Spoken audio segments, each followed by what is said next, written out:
Hello, my name is Malachi, and I'm conducting a study called A Cambodian Artist's Perspective on Support. And this is a research project that I am doing for Sociology at Middlesex Community College. This will only be an audio recording interview, and no one except myself and my professor will hear this recording. I will be assigning you a fake name for your interview, so no one will be able to trace your information back to you. The result in this interview will be put into my research paper, and this interview will be about 20 minutes or longer. If you do not have any questions, if you do not have to answer any question, or you may ask for clarifying questions at any time. There is no monetary compensation for this, but I hope you enjoy your time and think about your experience. Do you have any questions about the interview process before we begin? What is my given name? Your given name will be Mary. Okay, my name is Mary. Okay, so on to the questions. Do you consent? I consent to this interview. So my first question is, how did you get into art? I got into art in middle school, I think around 6th grade. It was through my art teacher, middle school at the time. She, I believe, has a after school or like an independent art program, and I started attending it 7th grade summer. And then leading up to that, I lost connection with her during the pandemic, and when I came back to in-person learning at the high school, she was also teaching there, but photography, I believe. And she just told me that the program was still running, still pretty strong after the pandemic, but she would love to have me back. And that's when I started taking art more seriously, as I began to realize I actually do enjoy doing art. And yeah. Okay. Yes. Okay. Did you do any art before that, or did you enjoy doing art? To be honest, I was a major STEM kid. I did not expect myself to be so full of art. I didn't expect myself to prioritize art as I am right now. I would say back then, all I really prioritized was academic validation. So it involved with me constantly doing science class and math class, and I never had that freedom to just do things that I really enjoyed. It was constantly me chasing after grades and validation from adults around me. And through art and with the art teacher that recommended me to do the art school that she runs, it was sort of like, hey, she's thinking about me. Like, no adult in my life really thinks about me like that. And so I took that chance because I knew it would be like a fun experience. And as to where I am now, I'm so involved with art and just doing so much art in my community. It's just goes to show how much art is so important to our community and to our culture, and I don't intend to stop making art after that. Yes. Okay. So on to the next question. What does being a young female Cambodian artist mean to you? So, I live in a pretty well-populated community, and so just growing up, I didn't really feel unique in that endeavor. I just felt very, I guess, sort of welcome, but I still had this pressure to fit in with the American culture because I wanted to sort of adjust like everyone else since I immigrated here when I was 7. And, you know, when I am always surrounded by people who are similar to me, I didn't really feel the need to, I guess, stand out.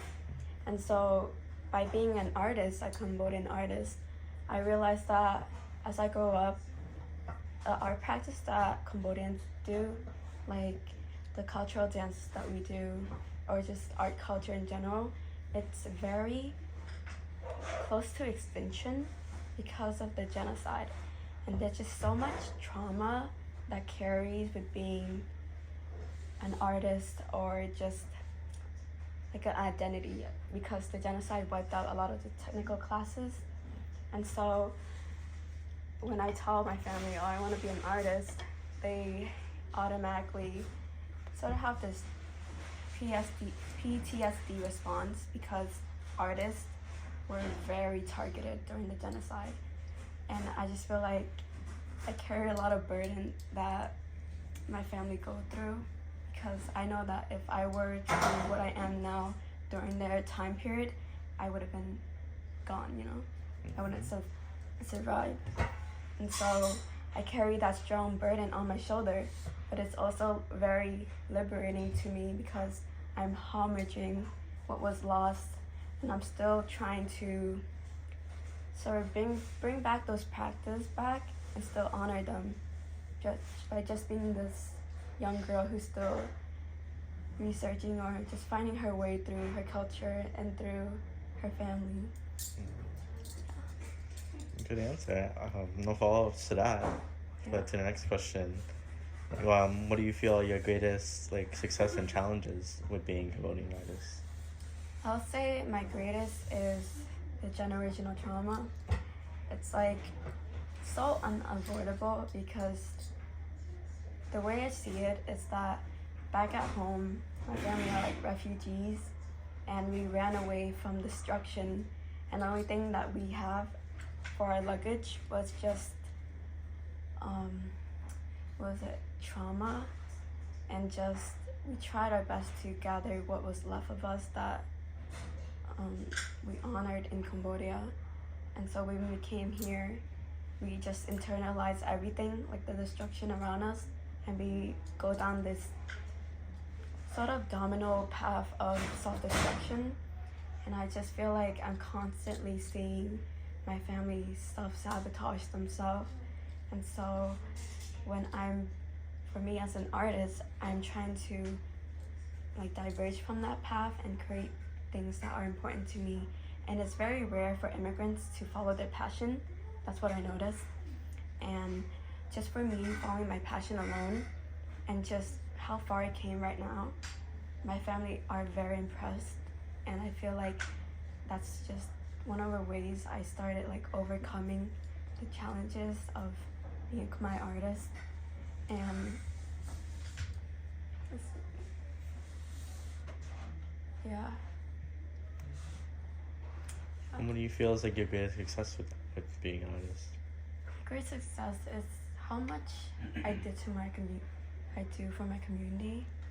It's ever since I was young, I always had the biggest compassion for everyone, and I used to see this as a weakness, but it's me constantly crying at every issue in our world. If I see sort of war things on my timeline, I'll just crying, because I just feel so much empathy for people, and that leads me to be an activist. I do a lot of activism in my community. Even before I started doing art, I was very involved with the environment, and I got to speak to our state representative about the environment, because we were still in the pandemic, so we were constantly using water bottles, and I was trying to find ways to stop using water bottles because of how much waste there is. And I was combating food waste at our school too, and just so much of that is all I care about. I don't know, one of the things I care about, exactly. And then I realized, oh, I can use art as another form of activism. So I started using art to bring awareness, such as doing murals about bringing more greenery toward Lowell. And it was just how do we bring more sustainability and greenery to Lowell? And then when I was explaining our art piece to the mayor, he took in a really good consideration of it. And just how it is served now, if you go downtown near the Lowell Justice Center, there's a lot more trees and greenery than you've seen before. And I think that's one of the, I feel that's one of the impact I did, or the people around me did, because we're constantly trying to use art as a form of activism. Yeah, that's one of my success. Impressive. Yeah. Okay, next question. Who are your greatest supporters as a young Cambodian female artist? I have to say, I would say a lot of the female in my life, the women in my life, are like my biggest supporter, because I feel like being a woman, we just have such vulnerability that can be used to connect with other people, especially other women, or just someone who just identifies as a woman. And just for me as an artist, I was constantly being told by like my dad that I wouldn't make it far in life, and it was very discouraging as an artist. And the thing is that when I talk about to my grandma how I want to be like an artist, I want to travel around the world to see like cultural art, she always encouraged me, because she told me that artists, especially Cambodian artists, they are very important to our culture, because if you look at the cultural art of Cambodia, it's very near to extinction. So every one of us that identifies as an artist is very important. And so I really honor all the women in my life who's been supporting me, because every time I tell them something good about like my art endeavors, they're always so proud of me. And I'm still hoping to prove my dad, my grandpa, the men in my family that I can still make it as an immigrant who's following their passion. But yeah. Okay. Yeah. Who do you feel is your greatest one? My greatest one is probably my mom, because she always like give me rides to my art classes and to like my art stuff, and she's sick of it, like 'cause I don't have my permit, but she's very like, do whatever you want, I'm so proud of you, follow your dreams. And I'm just like, I really honor her like sacrifice, because she came here to America like 5 years before me, and like my mom really loves her kids, and so for her to like be separated from her kids for like 5 years, it's like really hard on her. And like my dad always told me to like get my grades up, make him proud, and it's always like I have to chase for his validation. While with my mom, I'm just like, I can be myself and just do things that I know will like benefit me, and she'll be very supportive of that. Okay, on to the next question. What are your family's views on you being a young Cambodian female artist? It's similar to what I just answered before. Like, they are very supportive, but it's also like I'm very triggering to them, because I am an artist, a Cambodian artist, and artists, they did not survive, and like the practice did not survive during the genocide. And I believe the way I see it is that because I'm an artist and I identify as one, I build stronger, I guess, impact to our culture and to my community. And it's like the more artists, Cambodian artists there are, the more we can find what is lost in the genocide. Because like the past obviously like traumatized us, but if we build connection with like the future generation, I think it's like one of the healing ways that we can like process what happened. Yeah. How was your first time identifying as an artist to your family? Like what do you mean? Like, when did you first like say, or like they saw that you were like quote unquote an artist? I think it was when I like dropped Khmer class, Khmer 3 to do like photography or art class, because I'm just like, I obviously want to learn how to read Khmer, and I'm at that skill level with my language where I can understand what you're saying and I can speak it, but I can't read it. I'm illiterate. And when I dropped that, my mom was like, why did you drop it? And I was like, I'm like barely passing because my teacher doesn't teach me. It's like one of those classes where the teachers just lose hope because everybody keeps failing, but he doesn't like identify with himself as being the one who's like the problem. And that's what I had, and I realized like I need to think about myself and my future because I was a junior at the time, and I was constantly told to prepare my portfolio for art school. And that's when I'm like, okay, I'm gonna put myself first, and I'm gonna take art classes that really serve up to what my future wants, like align with my future goals. And then that was when my mom was like, you know what, just do whatever you want. Like, she was just like, do what your future you have in store for you. And that was when they realized like I wanted to be serious about art, because I keep talking about art class and going abroad for art. Okay. Yeah. Okay. Next question is, how does your family affect your decision on being a young Cambodian artist? My family decision? How does your family affect your decision? I think it's like the more they resisted me, the more I wanted to be an artist. In that type of sense, it was like, they're like, how are you gonna make it in life with being an artist? Like, everybody out there wants to be an artist. You're gonna just fall into like those starving artist type of trope. And I just kept saying like, no, like I've done so much more as an artist than what most people have done my age, you know? Because no one out there is advocating, no, I wouldn't say no one out there, but I would say like no one is as passionate as me with wanting to do art and like evolve from it in my community, in my family, as I am. Because I'm trying to think what I'm trying to say. Wait, can you say the question again? How does your family affect your decision on being an artist? Yeah.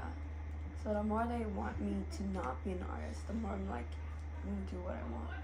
It was just sort of a way of me prioritizing my happiness. And I think that they knew that their voice are not gonna get to me, and I'm just gonna do my own thing. And like what I'm doing right now is already impactful, and I'm still trying to find ways on how I can be impactful.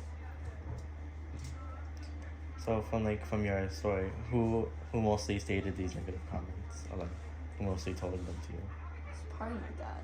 Like a lot of male figures in my family, they are very realistic, and my mom is just one of those people who is like, just, you only have one life, just do it. And she obviously want the best for me. She wouldn't let me do art if she didn't see how serious I was, you know? And so, like, negative comments from my dad, it will be like, if you're gonna do art, just do architecture. And I hate math. Like, why would I do that, you know? So it's like one of those things where I'm just trying to be realistic. But it's also like, I want to be a tattoo artist. And it's already a taboo. Like, I feel like my identity as an artist and a tattoo artist, that's so much taboo in my culture. And I'm just trying to explore more of my culture practices. But if they see me as someone who's like on this path of taboo, then how do I break out of that? So that's still something I'm trying to like not conform to. I'm still questioning. Yeah. Is your mom's support like what really like drives you? I wouldn't say my mom. I would say my art teacher that I've been building a relationship with since middle school. Like, I had this incident where my painting got stolen, and I was obviously very upset because I keep having like situation where people take advantage of me as an artist, and that really frustrated me. But I was like, I wouldn't really cry over it, but she did, because this painting was sort of my first painting that really like got me involved with my love with art. And it was like 7 months. Like, I took that painting, it took like 7 months, and I fell in love with the process more than like the result. And she cried for me, and I was very shocked that she cried. So it was just like, oh, she really cares about me, and like no adults in my life cares about my work that much, you know? So it's just like one of those profound moments where I'm like, I can't just stop doing art because something bad happened to me. I have to continue to persevere, because artists are like the most taken advantage people in like the world, or like probably one of them. and it's just life. Life's so real. I gotta move on. Yeah. Do you want to talk about any of your experiences being taken advantage of? Like besides being like having your art stolen? Having my art stolen and like people telling me, oh yeah, we'll pay you, and I'm like, okay, I'll do it. I'll put time into my work, and then the next they're like, actually, no, I won't do it. And it's just like situations where I lend my work to be put in the art show, and they don't show that dedication. They only care about the day that they look good. They don't care about my work, so they just put it like dispersely, like they just push it aside, like my artwork, and I'm like, why is my stuff on the floor? You know, like what is going on? It's just like one of those situations as an artist, and it's obviously frustrating. But I'm like at this point where I'm just like, I can't trust anymore. Yeah. How do you feel being like younger in Cambodia affect like with those events that happen? I feel like I don't think it's racially targeted. I do feel like it's like one of those things that are building me up throughout like the industry in the world. Like I'm just layering up more thicker skin, because when I was like younger and people criticized my work, I couldn't differentiate between like critics and like criticizing, and it always made my blood turn cold, because I'm like, I don't know, are they criticizing me? Because I'm always being criticized, and it's just one of those things where I'm just like, okay, I have to like start building boundaries with myself. I have to start not taking things personally, and yeah. Okay. Yeah. Next question. How has navigating been as a female Cambodian young artist, and how has that been affected by your family's support? How I've been navigating? Yeah, how has navigating like being a young Cambodian female artist been affected by your family's support?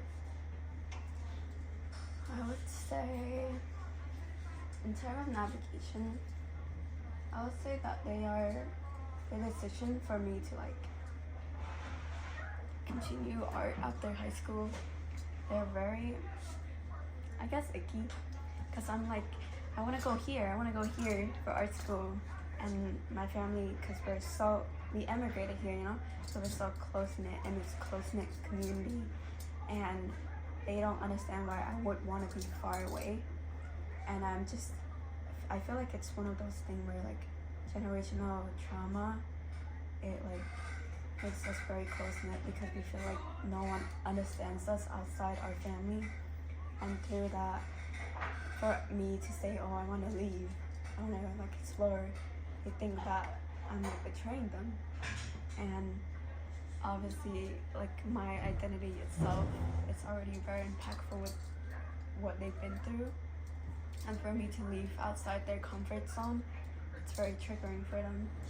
And so how I'm trying to navigate it is kind of just give my family compassion that they need, because obviously I'm still very young, but I'm still in this phase where I want to learn more and broaden my horizon and just be out there.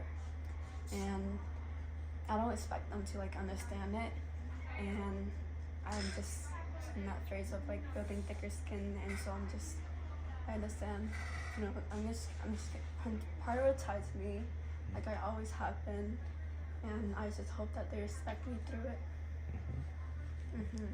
How has like navigating like college or your future going college been? Honestly, I'm like so over it. I don't I had a phase where I'm just like, I don't want to do art anymore, because I keep having situations where people take advantage of me as an artist, and that's very discouraging.